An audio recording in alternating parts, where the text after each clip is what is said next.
El doctor Octavio Rubio, laboralista de la Universidad Central, profesor. Bienvenido aquí a este espacio de la democracia colombiana. Bueno, pues muchas gracias por la invitación. Yo lo he escuchado a usted asistiendo a debates sobre el tema de la salud y me llama mucho la atención el tema de Saludcop. ¿Qué está pasando con Saludcop?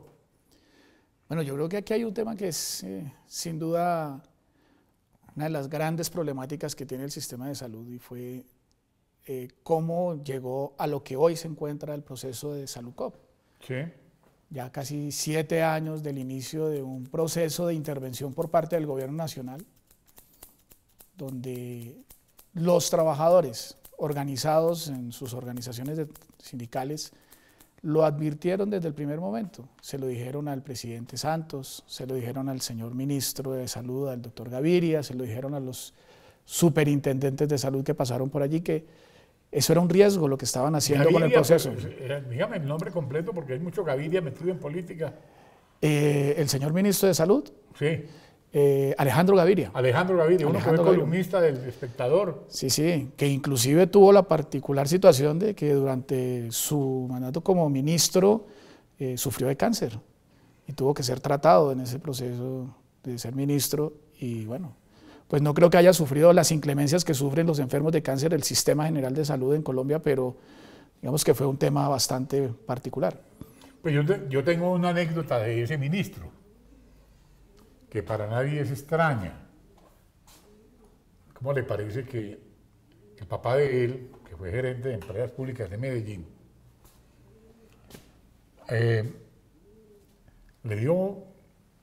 tuvo un problema cardíaco y él salió desesperado para el hospital de Río Negro, Antioquia, y entró gritando: soy el ministro de Salud y mi padre está con tiene un problema cardíaco, por favor atiéndanmelo. Y entró con él así. La salud está así en Colombia. Así de complicada está. Entonces la gente que trabajaba en Saludcop, ¿en qué condiciones está en este momento? Bueno, hay una particularidad. Venía comentando que precisamente se le advirtió al presidente y al ministro que lo que estaban haciendo era un salto al vacío. Sí. Los procesos de intervención de las entidades como esa, en el caso de Saludcop, sí, lo que realmente se convirtieron en la mayoría de los gobiernos fue en una forma de acceder a cuotas políticas para entregársela a políticos en el país. Y esto fue la mejor muestra de lo que sucedió. Resultaron entregándosela a unos interventores que no eran interventores, que realmente lo que fueron eran unos verdaderos agentes liquidadores, aunque no tenían ese nombre todavía.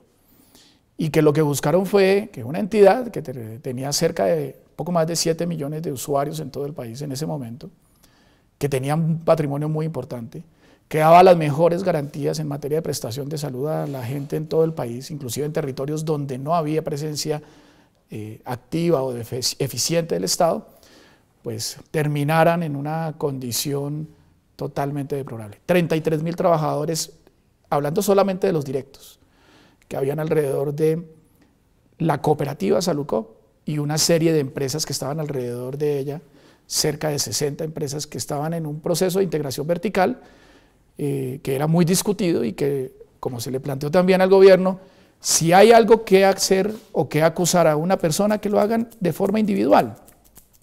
Aquí no era el interés de proteger a X o Y persona, pero claramente lo que venían era por lo que significaba en términos patrimoniales Saludcop, lo que significaba en términos de usuarios, de competencia para otras EPS, o sea, una situación que la lleva a la crisis en la que tenemos hoy, una empresa en proceso de liquidación, que trasladó todos sus usuarios después a otra EPS que también era de su propiedad, en este caso que era Café Salud, y después de Café Salud se la venden a un consorcio, la que hoy se llama Medimás. Y dentro de todo ese proceso y ese trasegar durante estos años, se ha hablado mucho del tema de los usuarios. Y por supuesto el tema de los usuarios ha sido fundamental porque el tema de la prestación no se ha logrado garantizar ni siquiera con la intervención del Estado, porque se creía que la intervención era para poder garantizar la prestación del servicio de salud. Y lo que sí, sin duda, se ha desconocido permanentemente es el tema de los trabajadores, que además tenían doble calidad de trabajadores y también de usuarios. Y no logramos que hoy, después del proceso de intervención, de liquidación ordenado por el gobierno nacional, se logre garantizar ni los derechos de los usuarios ni los de los trabajadores. Hoy ya Medimás no suma más de 5 millones de usuarios, de los 7 que habían en Salucop. De todos los trabajadores, un número importante de trabajadores, yo creo que cerca del 30-40% de los trabajadores que estaban en la sola EPS, hoy podemos estar hablando más o menos de 4.500 trabajadores de la EPS, cuando eran muchos más anteriormente en Salucop. Pero aquí lo importante también de analizar es todas las entidades que estaban alrededor en la prestación del servicio, todas las IPS, laboratorios, empresas de aseo, de vigilancia, de alimentación, de lavandería, de imágenes diagnósticas, todo lo que usted se imagina alrededor de la prestación, pues se vieron afectados también. Y hay un número importante de trabajadores que han sido liquidados porque empresas entraron en liquidación y donde hoy ni siquiera se les ha reconocido sus derechos laborales después de 3 o 4 años. ¿Quién tiene que responder por eso? Porque es que todo se ha individualizado en el señor Carlos Palacino. Sí. Sí, realmente el tema de fondo era la acusación frente a él, que por eso dijimos, si hay una acusación, que lo metan a la cárcel y que él tenga que responder por las obligaciones que tenga que responder en caso de ser así, porque lo defina la justicia. Pero el gobierno nacional tiene la gran mayoría de la responsabilidad de lo que ha sucedido con el tema de los usuarios y los trabajadores. ¿En qué gobierno y quién metió al país en ese tema? Porque tiene que haber un responsable arriba. Ah, por supuesto. A ver. Eso le digo, desde el yo principio. Le hablo al profesor. Desde el principio. Yo no le hablo al defensor de oficio. Tranquilo. Desde el principio se le dijo al presidente Santos, en su primer periodo. Ay, Dios mío. Y a todos sus ministros. Por supuesto, en ministros de salud y ministros de trabajo, los cuales ministros de trabajo que la gran mayoría tampoco le pararon bolas al tema. Y ahora se le está diciendo al doctor Duque, también como nuevo presidente, que esto es una papa caliente que recibe y que tiene que asumir. Nadie le ha parado bolas a este tema.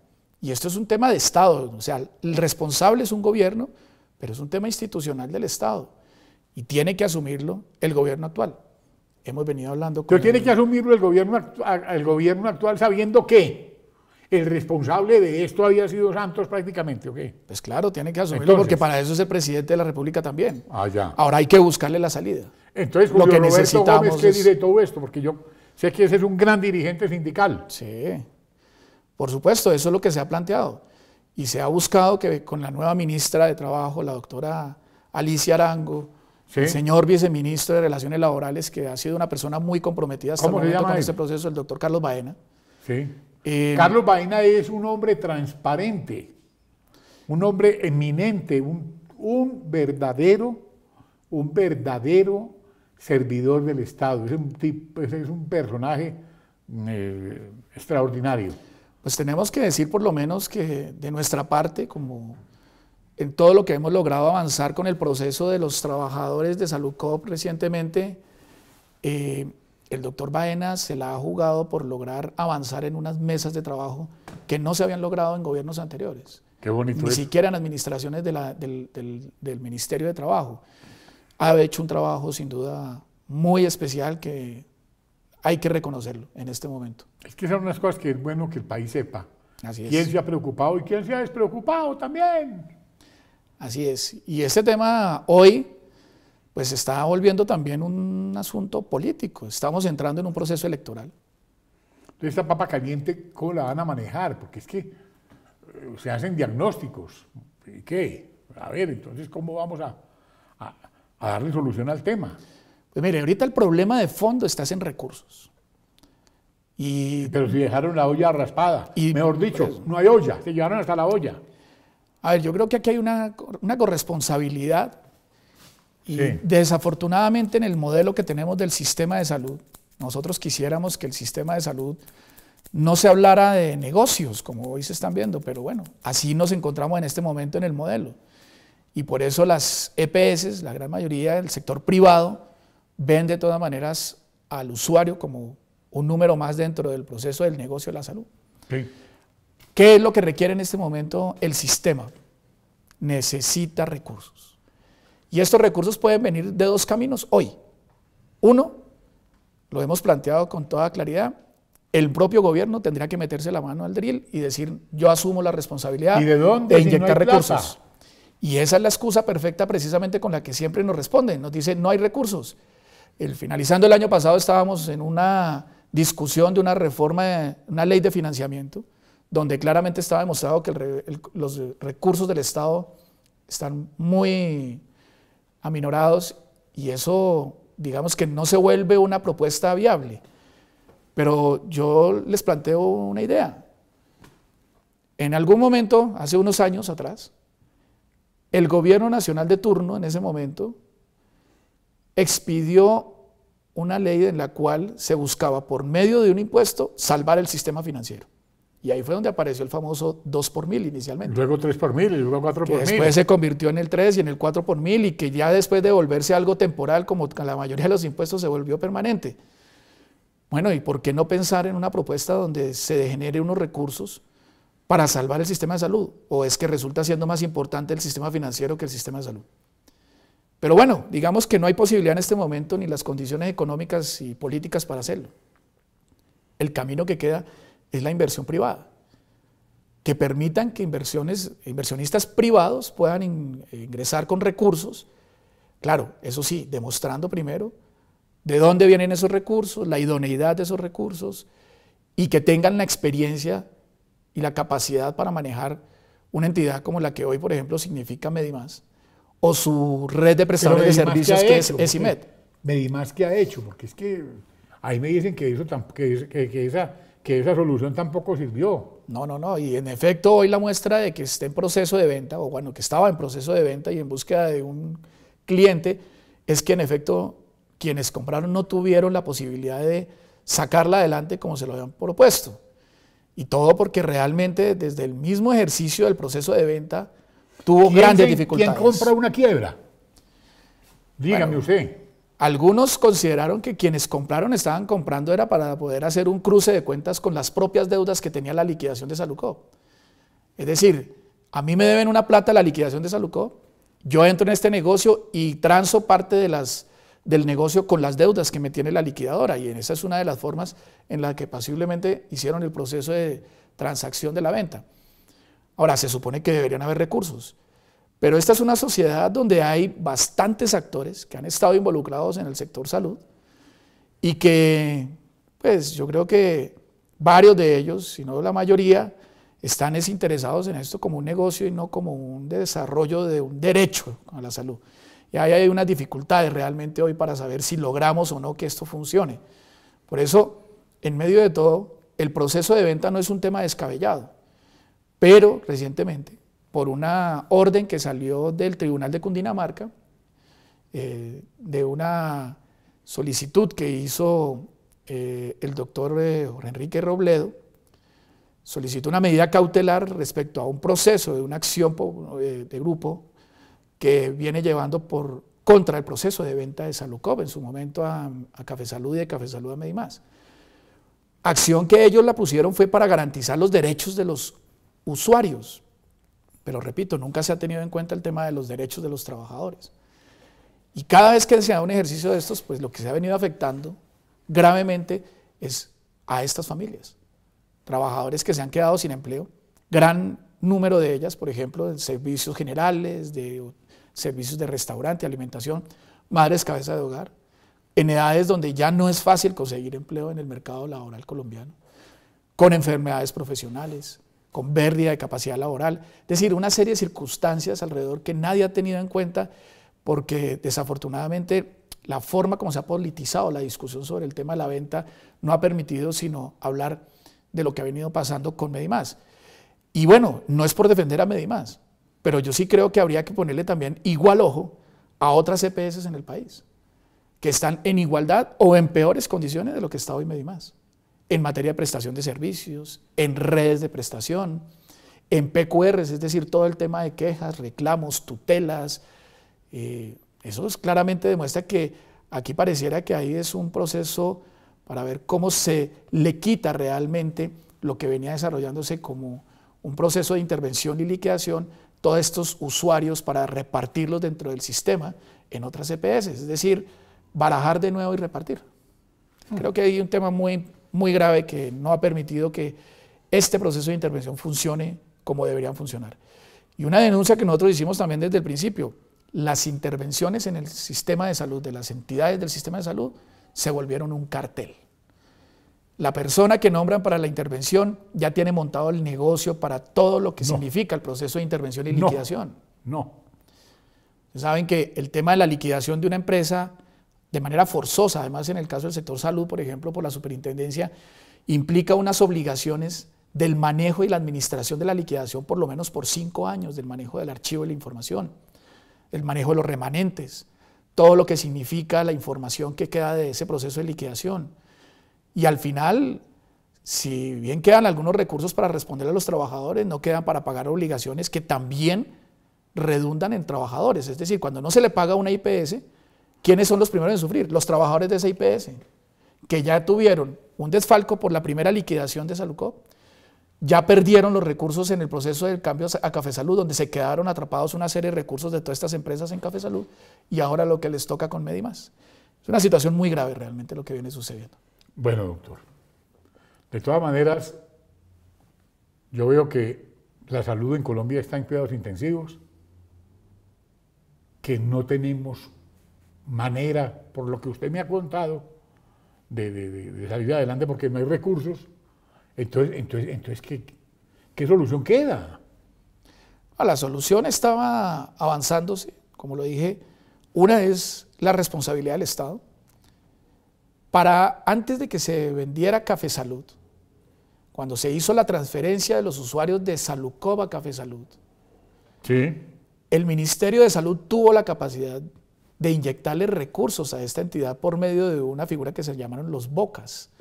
Son unos recursos que le entraron a la entidad precisamente para desarrollar su tarea en la administración de la UPC de estos usuarios, de pagar obligaciones, de garantizar la prestación del servicio de estos usuarios con una red de prestadores.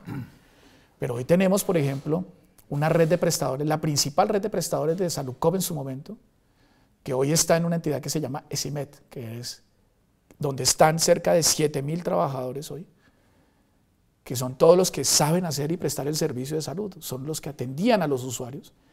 Y esa red, que era la principal red de usuarios, hoy está con todas las clínicas cerradas. Por eso las denuncias desde finales del año pasado, octubre, noviembre, diciembre, del progresivo cierre de clínicas de Saludcop y de Medimás, que realmente... La clínica de Ibagué de los niños, por ejemplo. El Hospital Infantil en Manizales, aquí en Bogotá, ¿cuántas clínicas están cerradas? Por lo menos de la red de prestadores de Medimás directa son 11, que están en este momento cerradas. Y la situación particular de esto es, bueno, ¿cómo se recupera eso? Con inyección de recursos. Si no hay cómo inyectarle recursos para poner un ascensor, para montar con equipos, para entregar medicamentos, para generar los recursos suficientes de procedimientos, insumos para procedimientos médicos y para pagarle a los trabajadores. Hoy esos trabajadores de esa red de prestación de servicios llamada ESIMED llevan por lo menos 2 meses sin salarios, sin seguridad social. Uy, Dios. Y en un proceso que estamos adelantando con el doctor Carlos Baena, con una mesa de trabajo donde se están buscando la forma de que se comiencen a garantizar esos derechos. Se han venido haciendo acuerdos, los socios han venido respondiendo con algunos acuerdos, pero es un tema que va más allá en este momento de eso. El gobierno tiene la capacidad de asumir una obligación en este momento de eso. Afortunadamente el doctor Carlos Baena tiene sensibilidad, es honorabilísimo, transparente, y yo sé que no los va a engañar, porque están en muy buenas manos. No, en el caso con él, repito, hay que resaltar particularmente el compromiso de la señora ministra y del señor viceministro en este tema. De todas maneras, mi doctor, muchas gracias por estarnos informando de algo tan grave que está viviendo el país y que esperamos esto se le dé una solución al plazo inmediato.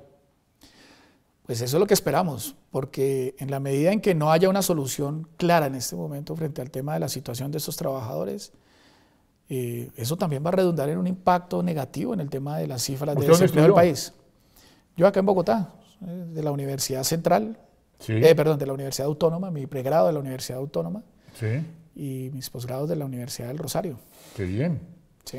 De todas maneras, muchas gracias por estar aquí. Bueno, a ustedes muchas gracias por la invitación. Muy amable.